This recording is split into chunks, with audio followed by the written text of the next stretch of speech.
Welcome to YouMeWe Amplified Podcast. I'm Suzanne F. The pandemic provided a lot of opportunities for many people, but often when you're doing well, you kind of stick to it. But there was something that happened in the pandemic. A lot of people felt they weren't getting enough meaning from their life. And although our guest today never quite says it that way, she does say taking this new initiative and launching butterfly ethical gifting into the world has been one of the most rewarding things she's ever done because it has a social impact. I love listening to Jacey's insight. She is a confident and directed person, which is key in changing how the gifting business is done. As somebody who's been in the gifting business 35 years ago, it is definitely long overdue. Enjoy the podcast, and I'd love to hear your feedback.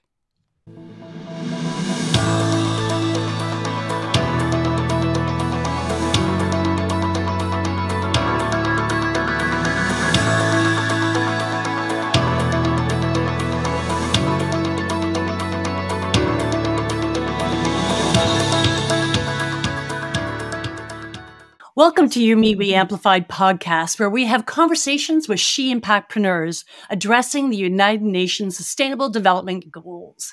These entrepreneurs are transforming where we live and work with sustainable social solutions. Each episode has actionable insights into what, why, where, and how to make a social impact so that you're empowered for you, your organization, and of course, the community.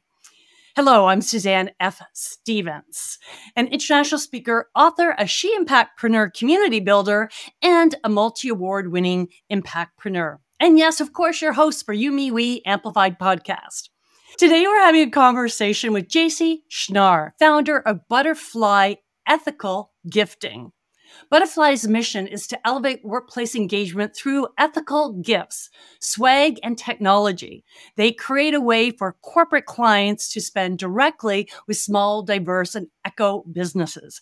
I am so excited, folks, for this interview, and I'll tell you why. I used to be in the swag business, and to see that there's ethics in that business is much needed. So welcome, Jacey, to the show. Hi, thank you so much. I'm so excited to be here and learn and share. So what was the catalyst for you to start Butterfly Ethical Gifting? Yeah, this is a great question and story. So during COVID, one of my neighborhood friends who has a career in swag and works for a large American company has a bunch of enterprise level clients who came to her repeatedly saying, we need to support community businesses. And with her role at her company, there was just no offerings in the catalogs that they could do that. So it was her idea. And myself and another neighborhood friend, the three of us with our complementary skill sets, launched a business together. And interestingly, because of the vacuum in the environment during COVID and really these large companies having budgets that weren't being spent on in-person meetings and events and really desperately needing to find ways to connect with employees, we had success almost from day one. And then that created a lot of momentum to create the business that we have today. Okay, I need to move because you have awesome neighbors. Yeah. The fact that two neighbors got together, created this business, that's fantastic. So you obviously weren't working at the time, or were you working at the time? I was. I had a long corporate sales career. At the time, I was with a big pharmaceutical company, and I continued to do that. I continued to do Butterfly off the side of my desk for about 2 years. And then it came time where my two co-founders, they had opportunities in their careers that they couldn't say no to, and we were all doing it part-time. And I had to make the decision, are we going to close up shop, or am I going to be the one that stays on and continues this? Because I knew I couldn't do full-time with my full-time job in pharmaceutical. And I made the decision that if I wanted to get back to pharma, I think that job will always be there. And this might be my one opportunity to take a leap and try to make a go of this on my own. And it was really nice, actually, it was sad to lose them in a lot of ways, but in a lot of ways, going on full time and becoming a solopreneur all at once, it gave me a lot of freedom to see the company evolve the way I envisioned it. So do you still have those partners? No, they have left. I bought them out. Yeah. Okay. All right. That's what I was hearing. And Yeah. I'm going to take the opportunity because I think this is really important as an entrepreneur myself.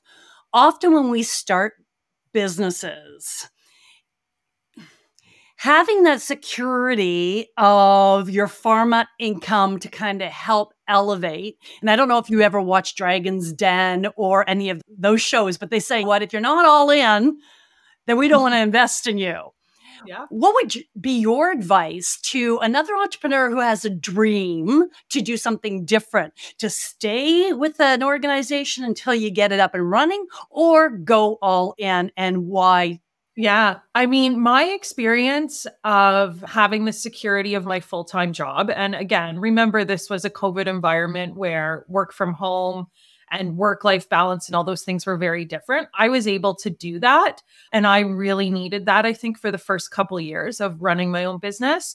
Like you said, for the financial security, all of those things.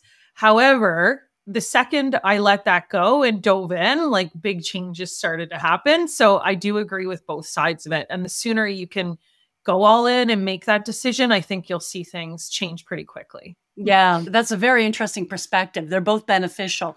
That you can't grow when your foot is in another place. But true. You do need some financial security. So whether that's from a partner, an investor, yourself, or whoever that is to get it. So that's great advice. Yeah. Now, you decided to go with ethical gifting because there was a need, and you said you grew quickly because of that. But what is ethical gifting? Great. To me, it's kind of in our tagline. We source everything from small, diverse, and eco businesses. So ideally, it's all three. And we've got a bunch of those gold star products that tick all of those boxes that are our favorites. And that's a win-win-win. But sometimes it means just sourcing something from a small business instead of the traditional large scale business that you're sourcing from. Sometimes it means sourcing something that was sustainable and has better materials or is made locally, so has less of a carbon footprint. It's any and all of those things rolled into one. And there's always a traditional option and a good and a better and a best option. You know, depends on the campaign the corporation is trying to launch, the budget, all of these things. So we just work within those parameters. Okay. And what's interesting, leaving the pharmaceutical to focus on small business. That irony is not lost on me, because the last time I left my team, I was an entrepreneur, but I left my team behind, was during sort of the 2009 financial crisis, 2008 to kind of 10 there. And my last client with multiple training and cross country was pharmaceutical. It almost killed me. And I went, this is not what I signed up for. So I'd rather work with small businesses. And I made that shift. And now you're working with small businesses. So what was the draw to help spotlight small businesses, and what benefit are you providing them in doing that? Yeah, great questions. I was a professional salesperson in pharma, but off the side of my desk, I was involved with the DE&I committee for several years. And the best part of my job was I got to be the Canadian lead for our LGBTQ plus ally program, employee resource group. I also volunteered to lead things like the United Way campaigns and the days of service. I was finding a lot of joy in the unpaid labor I was doing in pharma. And I think it finally occurred to me that maybe there was like a pathway there to do that a little bit more full-time and meaningfully. And I think these connections to these types of businesses from these types of groups was always something that was really meant a lot to me. And our mission is really to create a pathway for small businesses to sell to corporate Canada. There's not an easy way to do that in gifting and swag, at least. I think we're getting better at diverse procurement and diversification of supply chain in a lot of areas. But for small businesses that do items in gifting and swag, it's very difficult to sell to corporate clients because of the compliance obligations that large companies have around insurance policies and tech privacy and financial security and all of these things. So because of that, they can't normally buy directly. So really what we've been trying to do is create that connection and be the service provider that links up. We take on those compliance issues. We take on those security challenges. We sign the MSAs, which allows them to now reach a lot of small businesses. I know it's been meaningful and impactful to some of the businesses that we regularly buy from because, as I said, they are selling to retail normally and they don't have that pathway to corporate purchasers. Which is phenomenal that you are allowing that pathway. When you say MSAs, meaning? Master service agreements. Okay. Yeah. I just want to, for people that may not know what that means, that's great. So how, in researching, you taking all of these, the insurance, the contracts, all of this on, that must be a huge risk for your small business. How do you structure that in a way that it's not overwhelming and that you're able to manage it? I mean, I don't think of it in terms of risk because I'm like a person that believes if your heart's in the right place, then hopefully that's what shines through. But I do know from spending many hours completing MSAs, from spending a lot of dollars a year purchasing these insurance policies, from spending many hours researching our data, privacy policies, uploading them. It's just a lot of time and hassle. I don't really look at it as risk so much, but it's more just the capacity to be able to take that on. And luckily, I have a fabulous team member who loves attention to detail and can manage those things for me because I'm terrible. Great. And it's really about who you pick on your team, right? Yeah. Can you tell us a little bit about how technology plays a key role in your business and how you also are ethical with that technology? Great. So traditional swag and gifting companies have been doing the same thing for a long time. There's not a lot of technology involved. And when we launched, we were lucky enough to launch in a hybrid virtual environment. So we had to get creative with online events, with online selecting of gifts. So we utilize technology to provide the gift of choice. So people can choose a gift out of a bunch that are pre-selected, that can be client campaigns at holiday that are totally white labeled to the corporate brand, things like that. We often create landing pages for pre or post event, QR enabled, that people can go to and select something ahead or for a post event activation. And my favorite one is a partnership that Butterfly has with Unwrap It. And they're a fully digital, low waste gifting platform. So they are B Corp certified, and they provide corporations a way to completely white label a gifting experience that can be global because it's completely digital, tailored to their messaging. And the recipient can choose a gift from a variety of things that are mostly waste-free or low waste and experiential. It can be tickets, travel, learning like Audible, Masterclass, Spotify, charitable, pay it forward type gifts as well. And it's just a new way to experience gifting. And what we do see is often a lot of people are selecting these pay it forward, especially clients that are in that top tier who don't need a lot. They really do like to select and pay gifts forward, trees, meals, and charitable donations.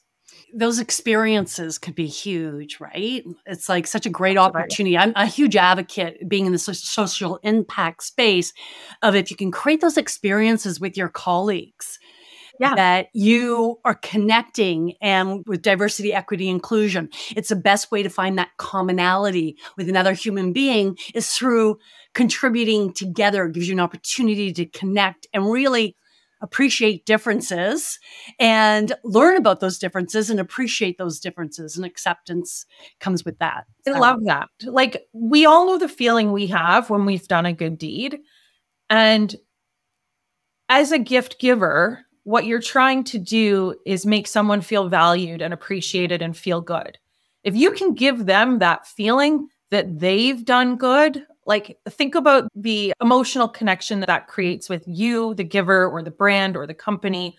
I don't think there's a better way, like, to create that feeling with the people that you're trying to appreciate. And that's what attracting, retaining our colleagues, our members. If we don't feel appreciated and valued, eventually we will leave to find perhaps a new opportunity or become a small business owner. When you started your small business, or shortly after, I believe it was pretty much when you started, you made some bold decisions.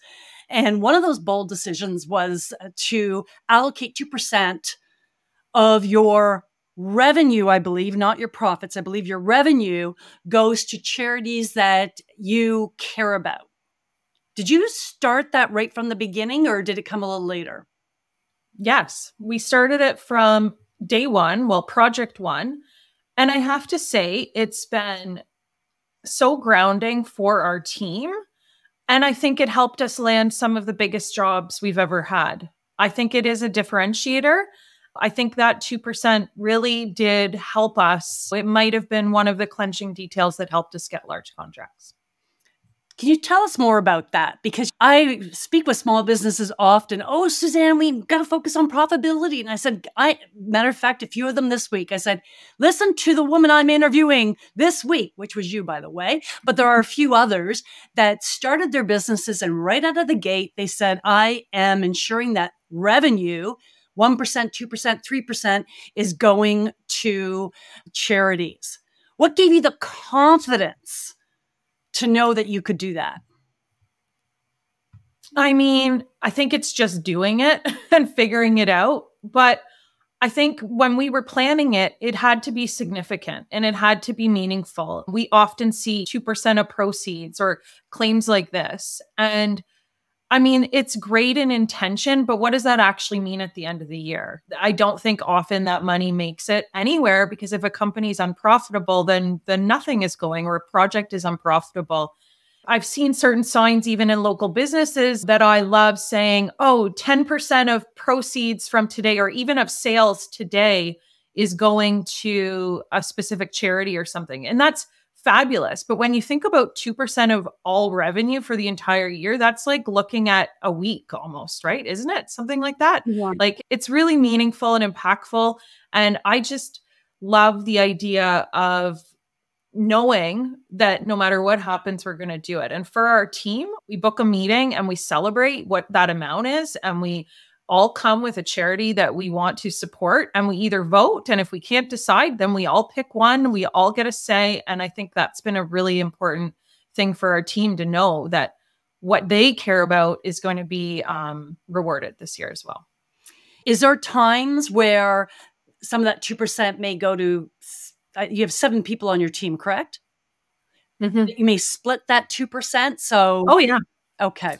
Last year, I think we donated to 4 different charities, and it kind of worked out beautifully, because one was a nature conservancy. One was for girls' mentorship at socioeconomic disadvantages, but it went to career and education mentoring. One went to a camp for LGBTQ plus youth. And the last one, it was for mindfulness training for inner city kids and yoga. So it was like a diverse group of organizations that we loved. And what we found is they often revolve around youth and environmental. Okay. I love that you've done that. And when I had my team, I did the same thing, so that they felt ownership. So they felt like they were contributing and to something that meant something to them. And it's one of the best ways to do it. Now, I'm curious, have you in the past with your team gone out and actually contributed where you've been hands-on with any of those groups, or will you do that in the future? We haven't physically gone and done anything as a team, but GEM, Girls E-Mentorship, I actually became a mentor this year after 2 years of donating, because I just loved what they were doing so much. And it's interesting. It was a marketing consultant that we had a few years ago that brought it forward as a recommendation for one of our charities. We donated a few years, and then I'm on their email list, and then they're looking for mentors. And now I'm very involved, and I'm on their business and entrepreneurship committee and hosting events for the girls. And it's been so rewarding. So yes, we do get involved in that way. But in terms of like getting out there and volunteering on site as a team, not yet. So let's explore that a bit. So what have you learned from getting involved with GEM, Girls E-Mentorship? E-Mentorship, yeah. Oh, I mean, I've learned so much. My particular mentee this year is phenomenal. And she is a newcomer to Canada. She wasn't even born here. She was born elsewhere is amazing in STEM, which I love, being that I have a science degree and had a career in pharma. She said to me at the beginning of the year, my goal is to get into University of Waterloo in computer sciences. And that's what we worked towards all year. And guess what happened last month? She got into U of W in computer sciences. And it's like, as a young woman, I couldn't imagine a brighter future for her. And I couldn't be more proud. Academically, I have very little to offer her. She's amazing and very motivated and organized. What she said to me, though, being that I do have a business adjacent to tech and getting more and more tech all the time, is she wants to network and she would love to have access to my connections, and she would love to attend some of the conferences and events that I go to. She would love to hear about job postings or internship opportunities that I hear coming through in my tech network. And so that's where I can help her. And I think my job kind of really ends or begins when she finishes high school in the spring and can actually start doing all of those things. I love your transparency. I don't think it can really help her in this area, but I felt that way before, where it's like, what, you kind of got it all going on. So yeah. Hopefully I can introduce you to someone. So that's wonderful. Exactly. Yeah. But they've taught us so much just about capabilities and the changing mindset. Since I was in high school, things have changed a lot. And I've learned so much about just the mindset and opinions of young girls today. This group of girls is exactly where we want them to be. And they have that can-do attitude. Just fabulous. I wish it could spread. I'm hoping they can spread it through their peers. Yeah, wonderful. Now, in regards to assisting small businesses through butterfly ethical gifting, you've obviously given a lot of small businesses, or I would suspect, opportunities that they would not have been given. How has that impacted you and impacts your team that you're lifting those small businesses up? I think the team just loves the feeling of knowing that we get to send a PO to one of these businesses, like a large PO that they're not used to seeing on a daily basis. We did a large holiday campaign with TikTok, and they allowed me to use their name openly in public, but they allowed us to research their platform. Well, they gave us an Excel spreadsheet of small and medium businesses that were using TikTok to grow their business in Canada. And we chose 5 social impact businesses. And the POs we were able to place with those businesses were huge by standards of wholesale standards, because TikTok was gifting across Canada and the United States. So I think just getting to be part of that and realizing the difference a big PO can make to these small businesses at holiday, it helps them understand why we're doing what we're doing. Your suppliers being ethical, and you said earlier on that you work within what your clients are asking for. But what are some of the things that you ask your suppliers in order to decide how ethical they actually are? Like, or do you measure certain things, or do they report to you on certain things that you can say, this is an ethical business? I love this question because this is getting into the details of what we do. And there's so much greenwashing. More and more corporates are getting very strict on being certified. So Butterfly Ethical Gifting is a certified WEB business, Women Business Enterprise of Canada.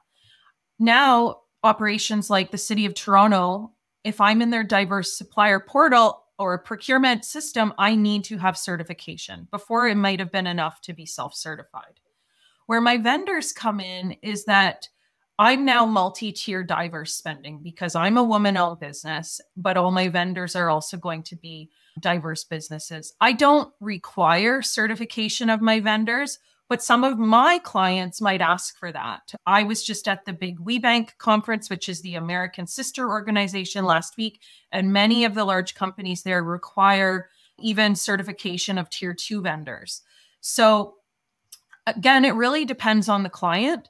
I think being certified is amazing for a business of my size, but not realistic for a lot of these small companies. They don't have $1,000 a year to spend on a certification document to prove they are what they are.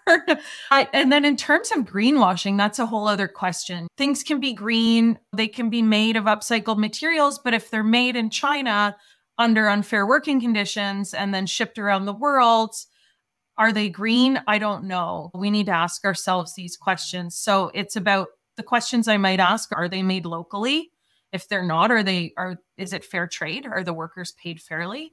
B Corp certified is a huge one, but again, that is a pile of work and not for the faint of heart. Many small businesses can't do that. So it's just, I think, understanding that even if something is eco, we still have to ask those same questions about where it's made, how it's made. And that would be my best advice there. And it's interesting too, in our sort of tech meeting prior to getting together, we had a robust conversation about organizations that say they want to support, be it green organizations, women-led, Black small businesses, Indigenous, and yet may not actually buy from those organizations or publicly do anything. And you gave me a great piece of advice. Mm-hmm. And being somebody who is action-oriented, I already did it. The advice was, have you asked your following to empower them to ask in the events industry, for example, because that's what you and I were talking about, to see if speakers are paid and to see if the gifting is paid for, or was it represented from a woman or underrepresented community? Mm-hmm. So I took your advice and I thought, that's a great idea. And I posted it today. Oh, good. Why I'm mentioning this at this time is people should be asking these questions, right? When I'm receiving gifts, asking, are they ethically sourced? It brings awareness to larger organizations to select ethically sourced solutions. Or are they from small businesses? Are we empowering those small businesses? Because let's face it, nobody got hurt more than small businesses during the pandemic. Exactly. And so many of them are so challenged to recover from it. And the fact that you're supporting them is phenomenal. So I love that you're doing that. And that's where you decided to place your flag, if you will. Yeah. And I think where we do differentiate ourselves, a lot of the traditional swag promo companies, the things you're speaking about, these little gifts that corporations give out at trade shows, all these things, they come from these large promo companies. And a lot of them are having these green lines now or sustainable lines. But again, not much of those lines, if any, is made locally. So we still have to ask ourselves those questions about where they're made, what's the carbon footprint, what type of working conditions are they made under, and source things that are made locally and from those small businesses. And if you're at an event, I often now won't take the swag. You don't need to take it because what happens most of the time anyway, it's going right in the garbage anyhow. We need to make a statement that we don't need more cheap pens and cheap plastic tote bags and things like that. And maybe companies will stop buying them. Yeah, absolutely. Now, have you engaged your suppliers in any way in regards to a social contribution? For example, inviting them to contribute something, a percentage, or get involved in some of your social initiatives?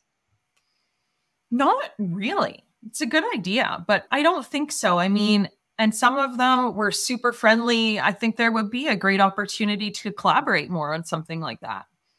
Yeah, I do too, particularly because of the way you're approaching it.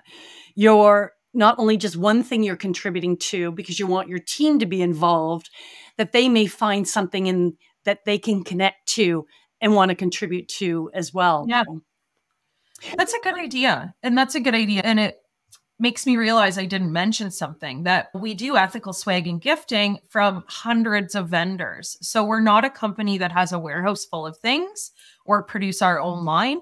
We do every project custom and curated to the corporate campaign. And that way it allows us to go and find and source the right vendor. And so we have lots of things. And that's kind of another way that it sets us apart from traditional swag and promo companies that, like I said, tend to have their own line, their own shelves full of things they're just kind of trying to get rid of, where we can curate it to the small business. And because of that, we do work closely with them. And I think we have the type of relationship you're speaking about. Yeah. Yeah, I do too. And it even make it that much more sticky, that relationship. Yeah. And a lot of them have their own initiatives. Like just thinking about the Indigenous businesses we work with regularly, most of them have amazing causes and charities that they're supporting all the time. And we have a bunch of social impact brands that are funding, for example, the good tea we love to work with, the greenest t-shirt ever made. It's manufactured in India under fair working conditions. It's organic cotton, biodegradable dyes. All the proceeds go towards a senior's home and an orphanage. It's like they have so many amazing causes, many of our brands. And that there's a marketing opportunity. Yeah. Right? Is letting, and I say this not just for you, but for anybody listening, is if your suppliers are doing initiatives that are having a social impact, that's you making that social impact indirectly. You may not be able to, you don't want to, you've got to be careful with that, but saying we do business with people that also do this. This is how we contribute 2%, but we also do business with organizations that contribute here and here. I mean, that's a pretty compelling story. And more importantly, at the end of the day, because the story is from a marketing standpoint, but that impact is such a ripple effect because you continue doing business with them. So I love that. I agree. I just urge anyone who's buying corporate t-shirts to spend a few extra dollars and be super proud of the t-shirts you buy and that you put your logo on. Yeah. Tell that story. What do you see as the sort of 3 most important initiatives to make sure your social impact is sustainable? You mean for Butterfly, ourselves? Yes, for yourselves. Oh, I think just keeping business up and so that we have the revenue to keep supporting these businesses and our charitable donation. And I think, to your point, this story, making sure we're doing a good job of telling the story, because that is what sets us apart, all of our amazing small businesses that we work with. What would be, do you think, the 2 most challenging hurdles to sustain that social impact? Our biggest challenge is the large contracts that large businesses have. So we often work with large enterprise level clients, but on small projects. And they want to work with us, but they've got big contracts in place whereby they can't buy certain things from us, pens, notebooks. We have options that are made in Canada and are sustainable and sourced from small businesses, but they have a contract where they need to source them. So that is the biggest challenge, alongside getting the word out that there are other options. Like I said, this industry, it seems to me, I'm pretty new to it, but it's been doing the same thing for a long time. There's a lot of amazing smaller companies out there creating eco swag, eco promo items, and so many small businesses to source gifts from. We don't need to go to the traditional vendors we've always used. Absolutely. Far as the engagement of the team, have you ever received any feedback from your team in regards to impact that you're collectively making, and has that affected why they stay with your company? I think it's a huge piece of it. Most of our team is part-time. So they do a few things. We're a lot of mothers who are balancing family life and work life, and we work some crazy hours sometimes. But I think what keeps them wanting to be part of this team is the shared goals and mission we have, and seeing that it is actually making an impact and that we're fun to work with. And that because we keep it pretty flexible and knowing that we make a great charitable contribution every year, and that we're engaging with fun vendors that love to work with us. So that's a pretty great part of the job. Learning, like, the best thing is probably going to some of these gifting shows and farmers markets and talking to people and finding new cool gift items that we can share with our clients. So we all have a shared passion for that, for sure. So what with a lot of that, what would you say would be the 3 leadership practices that create this culture that you've managed to create? I really think for me, it's especially, I'm sure, influenced by my previous sales career, but I really like to empower autonomy. And if that means working whenever you want to work, I'm fine with it. Obviously, as long as we can communicate in some meaningful way as a team and it works, I'm all about autonomy and just getting your work done when you want to get your work done. So I think that's been really important leadership quality. And I think I'm hoping my involvement with GEM and some of the courses I've taken, the continual learning. I'm hoping that showing them that I'm learning everything new and I'm still trying to learn and volunteer has been impactful as well. And again, I think I only have 2. What is next for you in regards to your social initiative? That's a good question. We've got a few things that we're working on, a few new evolutions for Butterfly, a few new service offerings, one in technology and one in consulting. Keep your eyes and ears open. I will. We are going to dive into the 10 in 10. Are you ready? Yep. Brace yourself, Jacey. What is one thing you wish you knew prior to engaging down this contribution path? People say they're all about it, but they act differently sometimes. Well said. What's the worst piece of advice you ever received? I think waiting to do anything is a bad idea. Just start. What is the best piece of advice you've ever received? You're way more capable than you think. What is one piece of advice you would give to an entrepreneur who wants to have a social impact? It will be the most rewarding piece of entrepreneurship. So absolutely do it. What is one recommendation you would suggest to promote a culture of contributing amongst your team? Making sure everyone always has the opportunity to contribute and creating a safe space for everybody to feel heard and be able to put up their hand. Now, Jacey, I don't know if you have any children, but let's say you had a daughter who was... I have 2. Do you have 2? Okay. And how old are they? 13 and 15. Okay, this will be easy for you. Let's say they were 10 today. What piece of advice would you give to her? Become a good learner.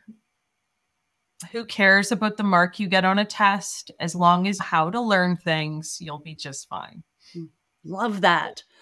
What advice do you wish you received at 10 years old? Oh, at 10? I think I got it. I think I was told you can do whatever you want in life. Fabulous. What is one thing you had to do that makes you uncomfortable, but if you didn't do it, you would not have had the desired impact on your social initiative? Yeah, well, I think just being in the situation where I had to make the decision between my full-time career and diving into this, and I chose to dive in, and that's definitely led me to where I am today. Yeah, very tough decision. I bet. Pharma. Yeah. Perhaps make good money. It was very comfortable work-life balance. Who is the greatest female influence in your life and why? Oh man, my friends, all of them. I've got the most incredible group of friends, also different and also wonderful. Many of them I've had since I was 5 years old, and they are the best. I'll treat them as one collective. Just in case you listen to the podcast. I could never choose one, honestly. Yeah. What 3 values do you live by? Oh, that's a tough one. I mean, work hard, be true to your word, reliable, and be present. Enjoy the moment. Besides yours, which beneficiary do you think needs the most investment of time, research, and money? And I would suggest your beneficiary are diverse small businesses. The environment, big time. I think we talk so much about it. There's all these initiatives. So much of the onus is put on the individuals. We need to make corporations change some things, and healthcare and hospitals and big business. We need to do a lot better in terms of environmental causes. Is there a book that you would recommend for others to read? What is it and why that book? Oh my gosh. I think my favorite is A Thousand Splendid Suns by Khalid Hosseini. It's older, but that book has just stayed with me. I loved it because it followed a woman who grew up about the same age as myself in the Middle East. So there was always this parallel of what was I doing when I was that old and her story. And thinking about it now in the context of this interview, it probably has had a profound effect on my life. Great book. Yeah, I love that book. Great. So where, Jacey, can people get in contact with you? Yeah, find me on LinkedIn, Jacey Shnarr or Butterfly Ethical Gifting. That's the best place to find me. And one last thing I want to say that didn't come up, but I realize it probably should. Butterfly had pledged to the Upside Foundation of Canada early on in our days as well, about 1 year in. Any company can pledge to the Upside. And if you ever sell your company or your company goes public, you donate 1% of proceeds, or of the sale, I should say, to charity. And you can pledge the charity at the time of signing and pledging, or like we did, say we were going to wait till that moment and see what charities aligned with our values at that time. But it's an amazing organization. If you're a business owner and you want to connect with like-minded social impact founders, it's a great community. And I think so many businesses can benefit from a social pledge like that as well. Yeah. And interesting enough, I have a screenshot of Upside Foundation right beside your interview. So I'm glad you mentioned I'm glad you mentioned it, because I was going to ask you about it. Excellent. Thank you for that. Now, do you have any final words of wisdom for our audience regarding making a conscious contribution to society? Yes, I do. We all make a lot of decisions every day very intentionally. It can be what we're going to wear, what we're going to eat, what we're going to buy. And then sometimes we make decisions off the cuff and irresponsibly. And I do it too. Once in a while, Amazon is delivering at my house also, just like everyone else. But if we try to make decisions around purchasing, even just a little bit more responsibly and supporting small local businesses, it really does impact the community. Yeah, absolutely. And creates a massive ripple effect and empowers the butterfly effect. Yeah, absolutely. Yeah. Thank you, Jacey, so much for sharing your insight, inspiration, and your social impact with us today. And to discover more, go to She Impactpreneurs, transforming where we live and work with sustainable social solutions. Visit podcast.youmewe.ca. And Jacey will have a page there with her bio, her website, her video, her transcript, and audio as well. And we would appreciate if you like, share, and subscribe. Until next time, I'm Suzanne F. Stevens, and I encourage you to make your contribution count for you, me, we.